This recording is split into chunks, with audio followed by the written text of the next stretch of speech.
दोस्तों, इस रिपोर्ट की शुरुआत बहुत सुकून के साथ एक बहुत मजेदार खबर से करना चाहता हूं। ध्यान से इस खबर को सुनिएगा और समझिएगा।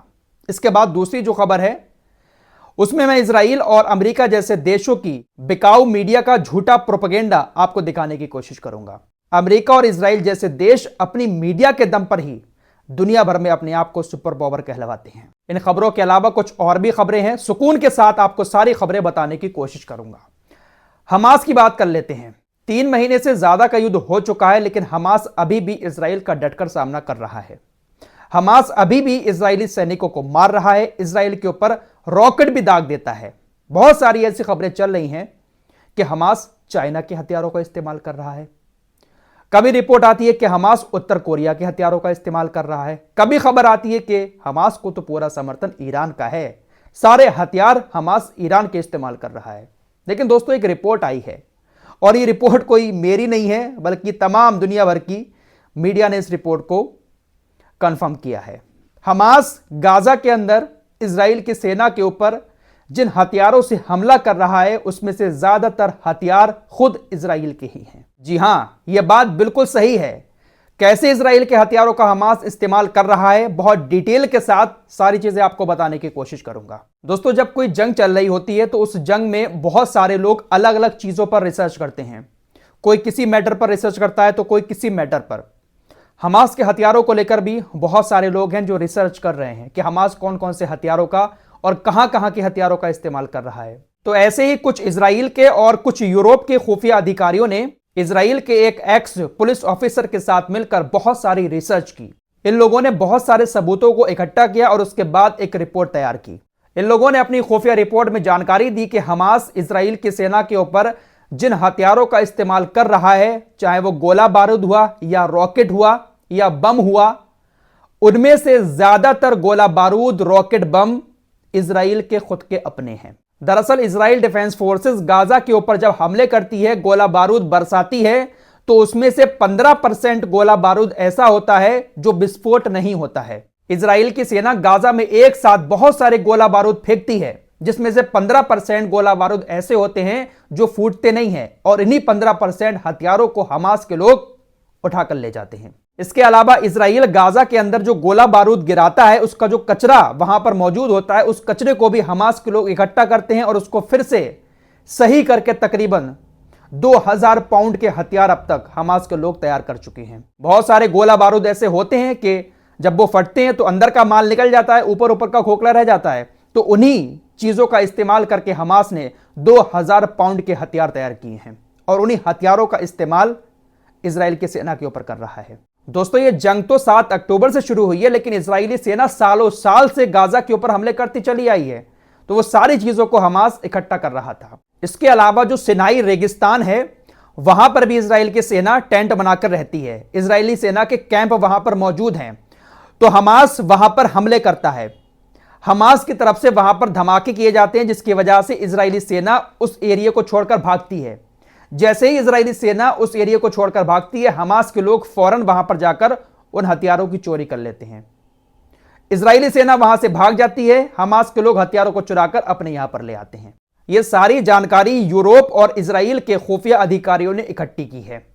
दोस्तों, इसमें कहीं ना कहीं सच्चाई भी बहुत बड़ी है, क्योंकि 3 महीने से ज्यादा का वक्त हो चुका है और हमास अभी भी लगातार उसी ताकत के साथ लड़ रहा है, जबकि सारे रास्ते भी गाजा के अंदर आने के बंद हैं। हथियार वगैरह कैसे पहुंचते होंगे हमास के पास तक, यह भी कह पाना मुश्किल है। लेकिन यह बात कहीं ना कहीं बिल्कुल सही है कि हमास खुद ही अपने टनल के अंदर बैठकर हथियार बना रहा है। हमास ने कई बार ऐसी वीडियोस भी जारी की हैं जहां पर वो बहुत सारी बड़ी बड़ी मशीनों के जरिए बंदूकों को बनाते हुए नजर आ रहे हैं। तो हमास के लोग काफी ज्यादा टेक्निकल हैं और कह सकते हैं कि इजराइल के हथियारों से वो इजराइल के ऊपर ही हमले कर रहे हैं। आइए अगली खबर की तरफ चलते हैं। यह खबर आपको बता चुका हूं कि यूनाइटेड नेशंस की जो एजेंसी है UNRWA, इसकी फंडिंग अमेरिका समेत कई सारे देशों ने बंद कर दी है। फिलहाल अभी स्पेन का बयान आया है, उसने कहा है कि हम फंडिंग बंद नहीं करेंगे। यूनाइटेड नेशंस की इस एजेंसी की फंडिंग इसलिए बंद की गई है क्योंकि इजराइल ने आरोप लगाया कि इसके 12 लोग 7 अक्टूबर के हमले में शामिल थे। आपकी जानकारी के लिए बता दूं कि यूनाइटेड नेशंस की इस एजेंसी में 30,000 लोग हैं। 30,000 में से 13,000 लोग गाजा के अंदर मौजूद हैं, लेकिन इन 13,000 लोगों में से 12 लोगों का नाम इजराइल ने लिया है। अभी इन्वेस्टिगेशन चल रही है। यूनाइटेड नेशंस का एक डेलीगेशन गाजा के अंदर जाएगा जांच करने के लिए। अभी कोई सबूत सामने नहीं आया है, लेकिन न्यूयॉर्क टाइम्स, अमेरिका का अखबार, उसने रिपोर्ट छाप दी है और उसको सबूत मिल भी गए हैं। न्यूयॉर्क टाइम्स हमेशा से इजराइल के लिए काम करता चला आया है। न्यूयॉर्क टाइम्स ने अपने रिपोर्ट में छापा कि जो 12 लोग हैं यूनाइटेड नेशंस के जो 7 अक्टूबर के हमले में शामिल थे, उसमें से एक ने एक महिला का अपहरण किया था, इजरायली महिला का। दूसरे ने बहुत सारे हथियारों को हमास के लोगों में बांटा था। तीसरा इजराइल के किबुत्ज शहर में हुए हमले में शामिल था। 7 अक्टूबर को इस शहर में भी हमला हुआ था, जिसमें इजराइल के 97 लोग मारे गए थे। इनके अलावा जो 9 लोग हैं, उन्होंने बहुत सारे हथियार एक जगह से दूसरी जगह पहुंचाने में मदद की थी। न्यूयॉर्क टाइम्स ने दावा किया है कि जिन 12 लोगों की पहचान हुई है, उसमें से 7 लोग ऐसे हैं जो यूनाइटेड नेशंस के स्कूलों में टीचर हैं। 2 लोग स्कूल में ही किसी दूसरे कामों से जुड़े हुए हैं। एक बंदा जो है वो UNRWA का सामाजिक कार्यकर्ता है, एक क्लर्क है और एक UNRWA का स्टोर रूम मैनेजर है। तो इन 12 लोगों की पहचान को न्यूयॉर्क टाइम्स ने अपनी रिपोर्ट में दिखाया है। लेकिन फिर बड़ा सवाल उठता है, क्या न्यूयॉर्क टाइम्स को 2 दिन के अंदर ही सारे सबूत मिल गए? 13,000 में से क्या 12 लोगों की पहचान न्यूयॉर्क टाइम्स ने कर ली? अभी कोई भी जांच एजेंसी गाजा के अंदर नहीं पहुंची है, लेकिन इन लोगों ने एक प्रोपेगेंडा चलाते हुए दुनिया को दिखा दिया है कि देखिए, बात बिल्कुल सही है। UNRWA के 12 लोग हमले में शामिल थे, इसलिए फिलिस्तीन की फंडिंग रोकी जाए। न्यूयॉर्क टाइम्स ने अपनी रिपोर्ट में यह बात भी लिख दी कि ये UNRWA के लिए जो काम करते थे, इसमें से 10 लोग हमास के हैं और एक इस्लामिक जिहाद का है। तो पूरी तरह से यूनाइटेड नेशंस की इस एजेंसी को आतंकी एजेंसी बनाने पर इजराइल और यह मीडिया तुला हुआ है, ताकि कोई भी फंडिंग इस एजेंसी को ना मिले और गाजा और फिलिस्तीन के लोग भूख से मर जाएं, क्योंकि सारा का सारा खर्च फिलिस्तीन के लोगों का यही एजेंसी उठाती है। मुस्लिम लीग एक इमरजेंसी मीटिंग कर रहा है हमास के कहने पर।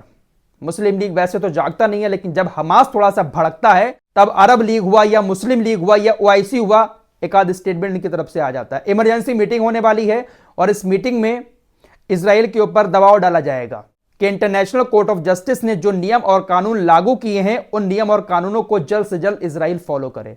लेकिन इजराइल इनको ठेंगा दिखाएगा। वहीं दोस्तों, अभी कुछ देर पहले यह खबर चली कि सीरिया के अंदर दमिश्क में जो सैयदा जैनब वाला एरिया है, वहां पर IRGC के एक खुफिया अड्डे पर इजराइल ने एयर स्ट्राइक की है। बहुत सारी खबरें चली और इजरायली मीडिया ने बहुत बड़ा चढ़ाकर दिखाया कि इस हमले में IRGC के 6 कमांडर मारे गए।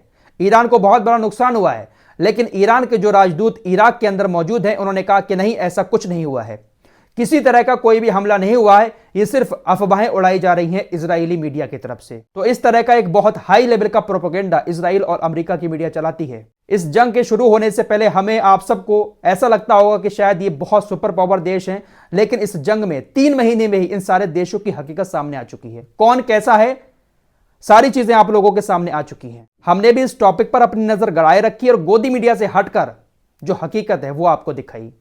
इस्लामिक देशों की औकात भी आपको पता चल चुकी है और इस सुपर पावर देशों की औकात भी आप लोगों को अच्छे से पता चल चुकी है। वरना आज तक यूरोपीय मीडिया और गोदी मीडिया के सुन के आप लोगों के दिमाग में जो चीजें बैठी हुई थी कि ये सुपर पावर है, वो सुपर पावर है, वो ऐसा कर देगा, ये ऐसा कर देगा, वो सब वहम थे। सारे वहम क्लियर हो चुके हैं। कौन कितना इस वक्त में ताकतवर है, अब आप सभी लोग अच्छे से समझ चुके हैं। चैनल पर पहली बार आए, सब्सक्राइब करके हमारे साथ जुड़ सकते हैं। ऐसे ही सच्चाई आपको हम दिखाते रहेंगे।